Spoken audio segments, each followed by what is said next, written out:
Hey guys, so fall's almost here, and today I want to go through my top 5 fall fishing baits and the areas I like to throw these baits in. So stay with me.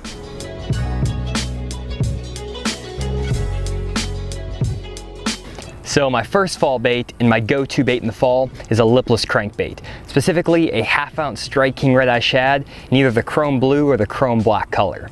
And this bait is just an awesome tool for covering water in the fall. And in the fall, fish are normally going to be keying on shad. They're migrating from the main lake into the backs of the creeks. And sometimes these fish will set up as deep as 15 or 20 feet of water, or they'll get up as shallow as 6 inches of water. And with this 1/2 ounce red-eye shad, I can cover all of those depths with just one lure. And a lot of times you can just fish this bait really slow on the bottom, cast it out, let it sink to the bottom, and just yo-yo it slowly on the edge of main lake flats, offshore, or you can burn it back to the boat, reel it super fast on shallow flats, and get some vicious strikes from some largemouth.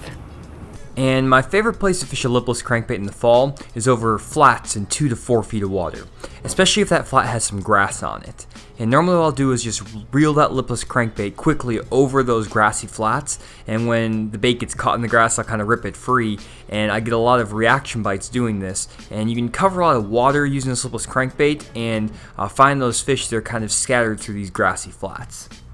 For the equipment I use with this red-eye shad, I normally throw a 7-foot medium heavy action composite crankbait rod. And I like a little bit stiffer rod because a lot of times I'll be casting this bait a really long ways, and I want to have a little bit of backbone to lay into those fish if they bite me at the end of a long cast. But I still want that crankbait rod with a moderate tip so that it has a good bend to it so they can't throw the treble hooks. For my reel, I'll either throw a 6:3-to-1 or a 7-to-1 gear ratio bait casting reel. And for my line, I like to throw 14 or 17 pound monofilament line. Whenever I'm fishing crankbaits in the fall, I'm always throwing it on mono. A lot of people throw crankbaits on fluorocarbon this time of year, but I think the mono has a lot of good qualities like extra stretch and the fact that it floats. So you can actually fish this bait a little bit shallower than you would other crankbaits, and because it stretches, those fish have a harder time pulling the treble hooks out of their mouth. So that's the setup I like to use with this bait. Now let's get on to the next one. Okay, so my second go-to bait in the fall is a 1/2 ounce football jig. And I'm normally gonna pair that up with either a Strike King Rage Craw or a Strike King Menace Grub. And the trailer always depends on what the water temperature is. If the water temperature is over 70 degrees, I'll go with the Rage Tail Craw. And if the water's below 70 degrees, I'm gonna go with the Menace Grub. And the reason I use 2 different trailers on this football jig in the fall is that when that water temperature drops below 70 degrees, the fish get a little bit less active, and they don't want a trailer that moves a lot of water, like that Rage Craw. So I'll switch to that Menace Grub because it's a little more subtle and it just doesn't move quite as much water, and I seem to get a lot more bites on it. So this bait's just super versatile this time of year. You can fish it on some deeper rock piles and the outside edge of flats when the fish are just pulling up from the main lake in like September and October. But you can also fish this on bluff walls. You can fish it up shallow on rocky flats later in the year. So it's just a really versatile bait, and it's one I always have tied on during the fall. And for my equipment with this football jig, I like to throw it on a 7'4" heavy action rod.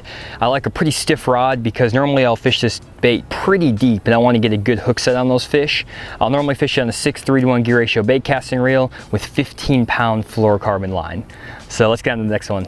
Next up is a square bill crankbait, and this is my powerhouse when it comes to fall fishing. I catch a lot of big bass on this bait, and I like to throw it in 2 colors. When the water is really dirty, let's say 2 feet of visibility or less, I like to throw a chartreuse black back color, and when the water's clearer than that, I'll throw a sexy shad pattern.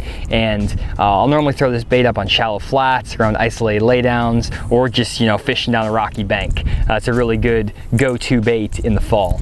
And my favorite place to fish a square bill crankbait in the fall is on shallow, rocky flats. They're in the mouths of pockets and creeks. And normally these places hold a lot of bait fish and the bass are going to follow. And I actually did a detailed video on this pattern, and I'll leave the link right here. And I also just recently did a Tackle Tuesday that was all about square bill crankbaits, and I went through all my rods, reels, and equipment. And so I'll also leave the link right here for that video so you can check that out. Another bait I like to throw in the fall is a topwater walking bait like the Striking Sexy Dawg. This bait calls a lot of big fish from a long ways, and it's got some, you know, good loud rattles in it, so it can pull fish even in muddy water up to it. And I like to throw it in a bright color like this Chartreuse Shad pattern, and I'll throw the little bit bigger version, especially when I know I'm fishing around big bass. But normally this bait works really well in water clarities that are less than 5 feet. But if I get a really clear lake, I'll actually tie on a clear spook like this Head and Super Spook Junior. And I really like this bait when the fish are schooling up in the fall when the water's crystal clear, like on lakes like Lake Lanier, Lake Washita, Arkansas, just clear water lakes in general. They seem to commit to that clear bait just a little bit better. And my favorite place to throw a spook this time of year is about halfway back in the creeks on secondary points. These are just small points that normally have a creek channel or something running by them, and the shad will sit off the end of these points and the bass will just kind of chase them out in open water. So what I'll do is I'll cast my spook all the way up to the bank and work it back almost all the way to the boat. And I've had fish bite my bait with about 6 feet of line out, and I've also had them bite it right up on the shore. So work it all the way back to the boat and you're going to catch a lot of fish. For the equipment on this bait, I like to throw a 7-foot medium action composite crankbait rod, and a lot of people wouldn't think to throw a crankbait rod with these big spooks, but I seem to hook up a lot more fish that way. And I also do that because I like to throw this bait on braid, and I throw 65-pound braid line on the spook just so I can cast it a little bit further. And because I'm throwing braid, which has no stretch, I want a rod that has a little bit more give to it so that the fish can't pull these hooks free.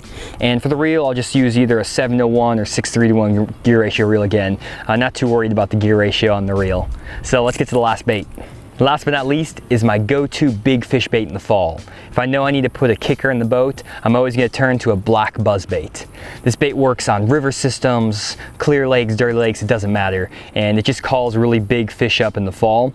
And normally I'm going to throw a black buzzbait in the 3/8 ounce size with a black horny toad on the back. And sometimes I'll switch it up and put a white one on there if they're really keen on shad. Big thing though is I always put a pretty big trailer hook on the end of that buzzbait, and that always puts a couple extra fish throughout the day in the boat. But if you're trying to catch a big fish in the fall, tie on a black buzzbait and throw it all day, and you're going to get some big bites. And my favorite place to throw this buzzbait is on bare banks that have gravel or rock on them. And normally these banks are in anywhere from 1 foot to 5 feet of water, and the best banks I find are those that don't have a lot of cover around them, because these are the banks that fishermen are going to ignore, and normally you can find some isolated big bass roaming these banks. For the equipment on my buzzbait, I like to throw a 7-foot medium heavy action rod, and I like one that has a little bit of tip to it, just because I like to skip this bait, and I find it easier to skip a bait with a rod that has a little bit of tip. And I'll always throw this on 65-pound braided line. The fish don't care if you're throwing braid in a buzzbait, and it allows me to just horse them into the boat and flip them over the side. So I'll normally throw this on like a 6-3-to-1 gear ratio reel, and just hold on because you're going to get some big bites. Well, guys, that's it. That's my top 5 fall baits and the areas I like to throw them. So I hope this gives you a few new ideas on places and baits to use this fall on your home lake. And if you enjoyed this video, hit like and subscribe down below, and share this video out with your friends who might be struggling with fall fishing this year. So hope you enjoyed, and we'll see you next time.